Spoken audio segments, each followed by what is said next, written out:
नमस्ते दोस्तों, आप सभी लोगों का स्वागत है वापस से अपने एक नए वीडियो के अंदर। तो जैसा कि आप सभी लोगों को पता था कि प्रीवियसली हम लोग जो है वो पूरी की पूरी एक सीरीज रन कर रहे हैं। किस चीज़ की? तो भाई आप लोगों को अकाउंट सिखाने की जिम्मेदारी हम लोगों ने ली हुई थी। तो यहाँ पर आज जो है वो पर्टिकुलरली हम लोग क्या समझने वाले हैं, इनकम स्टेटमेंट की क्या क्या टर्मिनोलॉजीज हो सकती है, ये चीज़ हम लोग आज यहाँ पे समझने वाले हैं। अब इनकम स्टेटमेंट यानी यहाँ पर क्या होता है, सबसे पहले तो ये चीज़ समझते हैं कि जिन भी लोगों ने यहाँ पर अभी ध्यान रखिए, जो भी लोग पर्टिकुलरली कॉमर्स के अंदर है या फिर फॉर एग्जांपल आप लोग कुछ थोड़ी बहुत जो टर्मिनोलॉजीज है वो यहाँ पे आप समझना चाहते हैं कॉमर्स की, तो उन सभी लोगों के लिए ये वीडियो जो है वो बहुत ही ज़्यादा इंपॉर्टेंट होने वाला है। क्यों? बिकॉज कि सबसे पहले तो समझिए कि यहाँ पर पर्टिकुलरली अकाउंट की टर्मिनोलॉजीज क्या कहती है। जैसे हर एक चीज़ की अपनी पर्टिकुलरली कुछ एक टर्मिनोलॉजीज होती है, उसी तरीके से अकाउंटिंग की भी खुद की एक टर्मिनोलॉजीज है। कुछ जनरल टर्मिनोलॉजीज है, कुछ बैलेंस शीट की टर्मिनोलॉजीज होती है, कुछ इनकम स्टेटमेंट की टर्मिनोलॉजीज होती है। अब इनकम स्टेटमेंट्स यानी यहाँ पर होता क्या है, देखिए इनकम स्टेटमेंट्स को हम लोग, इसका दूसरा नाम अगर हम लोग कहें तो इसको कहा जाता है प्रॉफिट एंड लॉस अकाउंट। इसका जो दूसरा नाम है वो यहाँ पर क्या है, प्रॉफिट एंड लॉस अकाउंट है। अब यहाँ पर जब कभी भी प्रॉफिट एंड लॉस अकाउंट की बात आती है तब हमेशा ध्यान रखिए कि जो ये पर्टिकुलर अकाउंट है, ये अकाउंट के अंदर कुछ कुछ चीजें ऐसी है जिसके बेस पे से ये पूरा का पूरा अकाउंट जो है वो प्रिपेयर होता है। सेकेंड चीज, इस अकाउंट के अंदर कुछ कुछ चीजें जो होती है वो हमको मिलती भी है। मिलने का मतलब क्या है, जैसे कि फॉर एग्जाम्पल अगर मैंने ये पूरे अकाउंट को सॉल्व किया तो मुझे इसके रिजल्ट में कुछ चीज तो मिलेगी वहां पे, वो फॉर श्योर है। यहाँ पर कुछ चीजें तो मिलनी ही चाहिए और मिलेगी भी। तो यहाँ से हम लोग ने जब कभी भी हमने प्रॉफिट एंड लॉस को क्लोज कर देंगे ना, तो यहाँ पर हम लोगों को क्या मिलने वाला है, तो हमारा यहाँ पर हमको मिलेगा हमारा नेट प्रॉफिट। अब देखो नेट प्रॉफिट जब कभी भी आप लोगों को यहाँ पर मिलता है तो हमेशा ध्यान रखिए, नेट प्रॉफिट जो है ये अकेला कभी भी यहाँ पर क्या है कि कुछ चीजों को जस्टिफाई नहीं कर सकता है। इस नेट प्रॉफिट को ढूंढने के लिए भी मुझे बहुत सारी चीजें चाहिए रहती है। अब बहुत सारी चीजों के अंदर सबसे पहले अगर मैं यहाँ पर बात करूं तो फर्स्ट चीज जो चाहिए वो है मेरा कॉस्ट ऑफ गुड सोल्ड, जिसको हम लोग कॉग्स भी कहते हैं। तो यहाँ पर कॉस्ट ऑफ गुड सोल्ड जो होता है वो क्या है, सबसे पहले तो ये ध्यान रखिए, कॉस्ट ऑफ गुड सोल्ड एक ऐसा डायरेक्ट या तो आप बोल सकते हो इनडायरेक्ट एक्सपेंस है पर्टिकुलर बिजनेस को चलाने के लिए। अब यहाँ पर किस तरीके से कहा जाता है कि जब कभी भी कॉस्ट ऑफ गुड सोल्ड है ना, वो क्या क्या चीजों से कैलकुलेट करा जाता है। तो जैसे कि फॉर एग्जांपल हम लोग बात करें, कॉस्ट ऑफ मटेरियल हो गया, डायरेक्ट लेबर हो गया, या फिर प्रोवाइडिंग अ सर्विसेज, यानी कि कुछ भी चीज अगर ऐसी होती है जो particularly cost of good sold को हिट करती है, वो चीज हम लोग कॉस्ट ऑफ गुड सोल्ड में लिखते हैं। और चीजों की मैंने जैसे यहाँ पर आप लोगों को बताया, कॉस्ट ऑफ मटेरियल है, डायरेक्ट लेबर है, डायरेक्ट वेजीज हो गया, या तो फिर कोई भी डायरेक्ट एक्सपेंस करे जाए या इनडायरेक्ट एक्सपेंस करे जाए, वो आएंगे तो प्रॉफिट एंड लॉस स्टेटमेंट में ही। But cost of good sold के अंदर यहाँ पर क्या आने वाला है, जो डायरेक्टली एक्सपेंस रिलेट करता है किस चीज को, for creation of a product. यानी कि ध्यान रखो, या हमको कंपनी के अंदर प्रोडक्ट और सर्विस, जिस कंपनी में भी, जो कंपनी हम लोग चला रहे हैं वो प्रोडक्ट की हो या सर्विसेज की हो, उसके अंदर अगर कोई भी पर्टिकुलरली एक्सपेंस रन होता है, कोई भी पर्टिकुलरली कॉस्ट हिट होती है, तो उस कॉस्ट को वहां पे देखा जाता है वो कौन सी कॉस्ट है। क्या वो मेरे कॉस्ट ऑफ मटेरियल है तो उसको मैं लिखूंगा कॉस्ट ऑफ गुड सोल्ड में। क्या वो मेरा डायरेक्ट लेबर है तो उसको मैं लिखूंगा कॉस्ट ऑफ गुड सोल्ड में। तो ऐसी कुछ डायरेक्ट और कॉस्ट ऑफ मटेरियल वाली चीज होती है, उसको लिखा जाता है कॉस्ट ऑफ गुड सोल्ड के अंदर। सेकेंड चीज जो यहाँ पे ध्यान रखने वाली है, यानी कि इनकम स्टेटमेंट की टर्मिनोलॉजीज में, वो सबसे बड़ी है और सबसे जोरदार भी है, डेप्रीशिएशन, जिसको हम लोग डेप भी कहते हैं यहाँ पे। अब देखो डेप्रीशिएशन जब कभी भी लगाया जाता है ना, तो इसकी बहुत सारी टर्मिनोलॉजीज है। पहली चीज तो मैं आपको ये बता देता हूँ कि डेप्रीशिएशन कभी भी डायरेक्टली आपके कैश के बैलेंस को हिट नहीं करेगा। क्यों? बिकॉज कि यहाँ पे ध्यान रखो कि ये जो बैलेंस, ये पर्टिकुलरली जो ये डेप्रीशिएशन है, वो स्लो मूविंग प्रोसेस से क्या करता है, आपका जो भी पर्टिकुलरली रेवेन्यू होता है उसको over a period of an time में धीरे धीरे करके उसको रिड्यूस करता है। अब डेप्रीशिएशन लगाया किसके ऊपर जाता है, देखो सबसे पहले तो डेप्रीशिएशन एक ऐसा टर्मिनोलॉजी है जो हमको यहाँ पे क्या करता है, loss of value in an assets over a time. Clearly मैंने आपको जैसे भी बताया कि जो कोई भी आपकी असेट्स होती है, वो चाहे कोई भी असेट्स हो सकती है, वो चाहे मशीनरी हो गई, वो चाहे बिल्डिंग हो गई, वो चाहे यहाँ पे फर्नीचर हो गया, कोई भी आपका असेट्स होता है उसका डेप्रीशिएशन लगना लगना ही है। ऐसा ही मान लो उसका डेप्रीशिएशन लगेगा ही। क्यों डेप्रीशिएशन लगेगा? बिकॉज यहाँ पे ध्यान रखो, डेप्रीशिएशन मतलब क्या है जब कभी भी मैं आप लोगों को बता रहा हूँ तो ध्यान से सुनना है। डेप्रिसिएशन मतलब क्या है कि जो भी पर्टिकुलरली आपकी असेट्स है over period of an time उसका जो स्क्रैप लगने वाला है, उसके ऊपर जो भी घसारा होने वाला है, या तो आप बोल सकते हो जो भी उसका रिडक्शन होने वाला है, उसको अकाउंटिंग टर्मिनोलॉजीज में हम लोग क्या कहते हैं, यहाँ पे डेप्रिसिएशन कहते हैं। अब यहाँ पे जनरली असेट्स के अंदर से डेप्रिसिएशन को क्या करा जाता है, माइनस करा जाता है। ये क्या है, पर्टिकुलर लिखा पे लिखा हुआ वारंट डेप्रिशिएटिंग इट, यानी कि यहाँ पर सब्ट्रैक्ट करते हैं हम लोग डेप्रिसिएशन की वैल्यू को। अब ये क्या है, यहाँ पे common assets to be depreciated are an automobile and the equipments. अब देखो यहाँ पर उन लोगों ने क्या बताया है कि कुछ कुछ ऐसी कॉमन यानी कि यहाँ पर असेट्स भी होती है जिसके ऊपर से वो कंपलसरी वहां पे लगता ही है, जैसे कि फॉर एग्जांपल ऑटोमोबाइल हो गया, इक्विपमेंट्स हो गया, ऐसी कोई चीज है तो उसके ऊपर वहां पे डेप्रिसिएशन लगना कंपलसरी है। डेप्रिसिएशन को आप लोग वहां से हटा नहीं सकते हो। डेप्रिसिएशन यहाँ पर क्या करता है, appears in an income statement, और वो इनकम स्टेटमेंट्स में आता कहाँ पर है, वो एक्सपेंस के अंदर फॉल करता है, हमेशा ध्यान रखो। और ये कभी भी, ये जो पर्टिकुलर है, and it's often categorize as an non cash expense, और इसको यहाँ पर मैंने आपको पहले ही बताया कि ये कोई आपके डायरेक्ट कैश को हिट नहीं करेगा, इसीलिए यहाँ पर इसको नॉन कैश एक्सपेंस बताया गया है, और कंपनी की कैश पोजीशन को भी ये डायरेक्टली इम्पैक्ट करता नहीं है। डेप्रिसिएशन की यहाँ पर है ना कुछ कुछ मेथड्स भी होती है, जैसे कि अगर मैं बात करूँ तो यहाँ पे होती है सबसे पहले तो स्ट्रेट लाइन मेथड। अब यहाँ पर स्ट्रेट लाइन मेथड जो होगी ना वो भी एक समझने जैसी चीज है। देन आफ्टर उसके बाद है WDV मेथड। अब WDV मेथड जो है ना वो भी समझने वाली जैसी है। क्लब ऑफ टू, यानी कि इन दोनों को मिलाकर ही एक डेप्रिसिएशन की मेथड बनती है, तो वो चीज़ भी समझने जैसी है। तो आने वाले पर्टिकुलरली टाइम के अंदर हम लोग इन सारी चीज़ों को समझेंगे, हो सकेगा तो इन सारों के क्वेश्चंस भी हम लोग वहाँ पे सॉल्व करेंगे, जिससे क्या है कि हमें एक आइडिया आएगा, क्लियर पिक्चर मिलेगा कि भाई WDV का मतलब क्या होता है, उसको सॉल्व कैसे करना होता है, स्ट्रेट लाइन मेथड का मतलब क्या होता है, उसको सॉल्व कैसे करना होता है, ये सारी चीज़ें हम लोग क्या है वहाँ पे समझेंगे। देन आफ्टर उसके बाद इनकम स्टेटमेंट में प्रॉफिट एंड लॉस, हमारा जो स्टेटमेंट है उसके अंदर जो एक वर्ड लिखा जाता है वो है हमारा एक्सपेंस। एक्सपेंस को हम लोग यहाँ पर क्या बोलते हैं, कॉस्ट। जो भी पर्टिकुलर बिजनेस के ऑपरेशंस को रन करने के लिए जितना भी कॉस्ट आपका लगता है उसको हम लोग वहां पर क्या बोलते हैं, एक्सपेंस बोलते हैं, एकदम क्लियर टर्मिनोलॉजीज में। अब यहाँ पर एक्सपेंस कोई भी हो सकता है।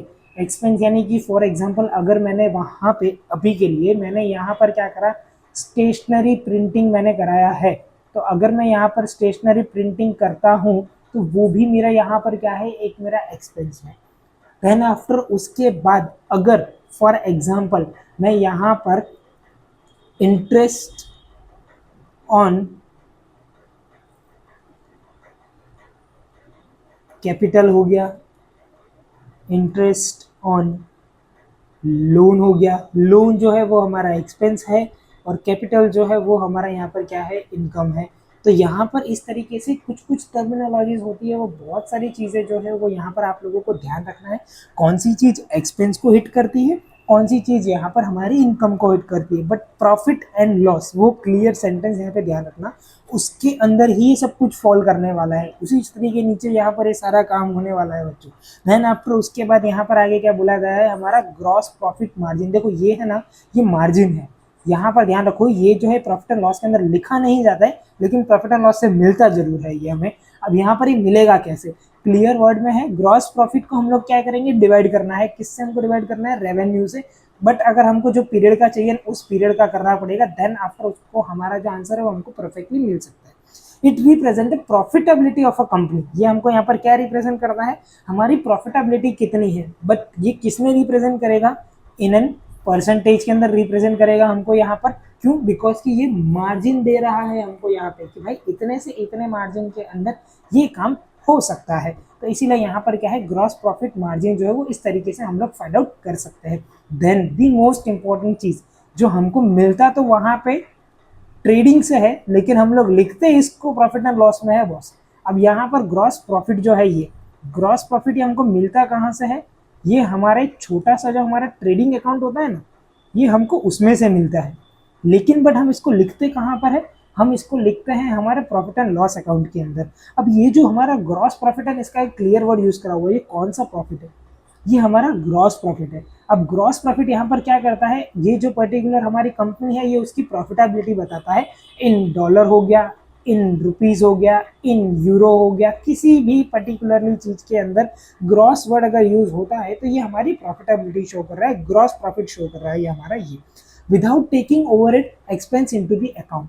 अभी तक मतलब ये जब मैंने ग्रॉस प्रॉफिट जो लिखा है ना, जब तक मैंने वहां पर क्या करा है कि इसमें से मैंने कोई भी एक्सपेंस को माइनस नहीं करा है, कोई भी ओवरहेड एक्सपेंसेस को भी यहाँ से माइनस नहीं करा है, जो प्रॉफिट मुझे मिलता है उस प्रॉफिट को मैं कहता हूँ मेरा ग्रॉस प्रॉफिट। अब यहाँ पर ये जो है it is calculated by subtracting the cost of good sold from revenue for a same period. अब यहाँ पर ग्रॉस प्रॉफिट मिलता भी कैसे है, तो ग्रॉस प्रॉफिट के लिए ध्यान रखना, ग्रॉस प्रॉफिट में क्या करा जाता है कि कॉस्ट ऑफ गुड सोल्ड में से रेवेन्यू को क्या करा जाएगा, उसका माइनस करा जाएगा। It is calculated by something like this method, यानी कि इस मेथड से मैं इसको यहाँ पे ढूंढ सकता हूँ। देन आफ्टर उसके बाद यहाँ पर मेरा जो नेक्स्ट है वो है मेरा इनकम स्टेटमेंट। अब यहाँ पे देखो इनकम स्टेटमेंट मतलब कि हम जो चीज़ अब की अभी पढ़ाई कर रहे हैं ना, ये वही चीज के बारे में यहाँ पे छोटा सा एक पैराग्राफ दिया हुआ है। इनकम स्टेटमेंट को यहाँ पर कहा जाता है profit and loss account, PNL account आप बोल सकते हो। ये क्या करता है, ये हमको it's an financial statement that shows the revenue expense profit over a given time. आपका जो पर्टिकुलरली टाइम पीरियड है ना, ये उसका वहां पर क्या बताता है, प्रॉफिट बताएगा, उस टाइम का वहां पे एक्सपेंस बताएगा, उस टाइम का वहां पे क्या बताएगा, रेवेन्यू बताएगा। ये वो सारी चीजें बताता है। बेसिकली जब कभी भी आपका प्रॉफिट एंड लॉस अकाउंट बनता है तो प्रॉफिट एंड लॉस अकाउंट के अंदर यहाँ पे सबसे पहले आपका लिखा जाता है रेवेन्यू। रेवेन्यू यानी मेरी इनकम कितनी हो रही है। अब इनकम में से यहाँ फिर क्या होगा, यहाँ पे सारे के सारे एक्सपेंस इसको मैं क्या कर दूंगा, माइनस कर दूंगा, और माइनस करने के बाद मुझे यहाँ पर क्या मिलेगा, मेरा नेट प्रॉफिट, या तो आप बोल सकते हो नेट इनकम मेरी कितनी हो रही है। दोस्तों नेट इनकम को ढूंढने के लिए मुझे यहाँ पर क्या करना पड़ेगा, मेरे रेवेन्यू में से मुझे ये सारी चीज़ों को क्या करना है, माइनस कर देना है। फिर जो मुझे आंसर मिलेगा ना, it is considered as my net income. और नेट इनकम जो है उसको भी आगे उन लोगों ने बताया। देखो नेट इनकम यहाँ पर किस तरीके से डिफाइन करी जाती है। सो नेट इनकम जो होती है ना, उसके अंदर क्या बोला है उन लोगों ने कि नेट इनकम की जो अमाउंट है ना वो हमारी अर्नड प्रॉफिट है, मतलब कि ये मेरा जो है ना मेरा नेट प्रॉफिट है। अब इसके अंदर से यहाँ पर क्या बोला गया है कि भाई ये नेट प्रॉफिट को ढूंढा कैसे जाता है, ये मैंने आपको पहले ही फॉर्मेट ड्रॉ करके बता दिया। आपको उस पर्टिकुलर टाइम के सारे कॉग्स में से, मतलब कि यानी कि कॉस्ट ऑफ गुड सोल्ड हो गया, ओवरहेड हो गया, डेप्रिसिएशन हो गया, टैक्स हो गया, ये सारे एक्सपेंसेस को आपको क्या कर देना है, इनकम में से, रेवेन्यू में से ये सारे एक्सपेंसेस को जब बच्चे अपने माइनस करेंगे यहाँ पर, तो हमको यहाँ पर क्या मिल जाएगा, हमारा नेट इनकम। और जब कभी भी हमको यहाँ पर हमारा नेट इनकम मिल जाए ना दोस्तों, तो यहाँ पर ध्यान रखना कि ये जो नेट इनकम है ना, ये हमारे बैलेंस शीट के अंदर एकदम शान की तरह खड़ा हो जाता है कि भाई ये हमारा जो है ये हमारा नेट इनकम है। अब उसी के साथ साथ यहाँ पर हमारा नेट मार्जिन भी होता है। देखो अब नेट मार्जिन यहाँ पर कैसा है, जैसे ग्रॉस मार्जिन था ना उसी का रेप्लिकेट कर दो यहाँ पे, नेट मार्जिन वैसे ही मिलता है हमको यहाँ पे। नेट मार्जिन क्या है, एक ऐसा परसेंटेज अमाउंट है जो यहाँ पर इलस्ट्रेट करता है। यहाँ पे ध्यान रखना, it is not an fix, पहले ही मैं आपको बता दूं ये फिक्स नहीं है। क्यों, बिकॉज की the profit of an company is in the relation to its revenue. यहाँ पर उसके रेवेन्यू के साथ उसका डायरेक्ट रिलेशन होता है, इसीलिए यहाँ पर क्या है, ये इलस्ट्रेटेड अमाउंट के अंदर चलता रहता है।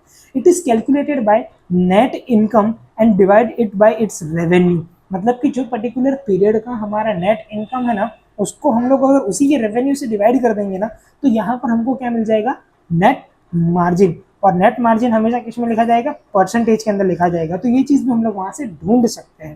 देन आफ्टर उसके बाद अगर मैं बात करूँ यहाँ पे रेवेन्यू की, रेवेन्यू यानी कि क्या होता है दोस्तों, रेवेन्यू यानी यहाँ पर हमारा होता है सेल्स।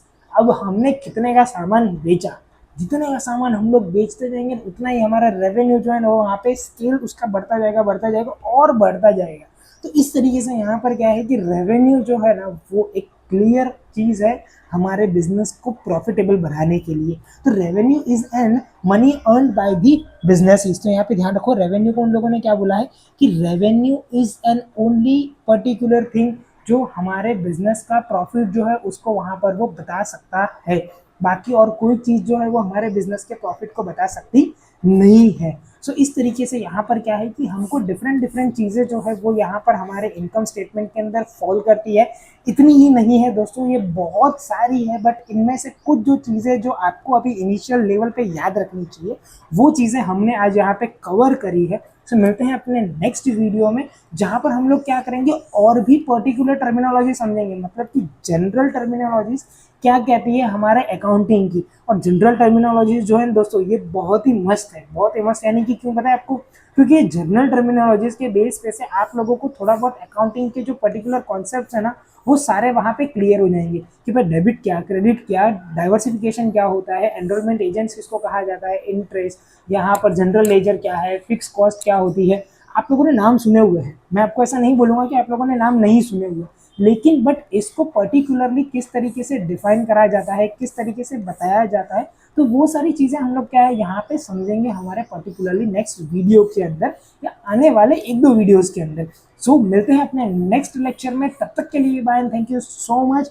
और यहाँ पर आप लोगों का सपोर्ट बहुत ही ज़्यादा ज़रूरी है, तो मैं आप लोगों से यही रिक्वेस्ट करता हूँ हो सके उतना ज़्यादा से ज़्यादा अपने दोस्तों के साथ शेयर करिए। और यहाँ पर इस पर्टिकुलर वीडियो के अंदर सपोर्ट करने के लिए आपका खूब खूब आभार, दिल से मैं आप लोगों का शुक्रिया करता हूँ। Thank you so much.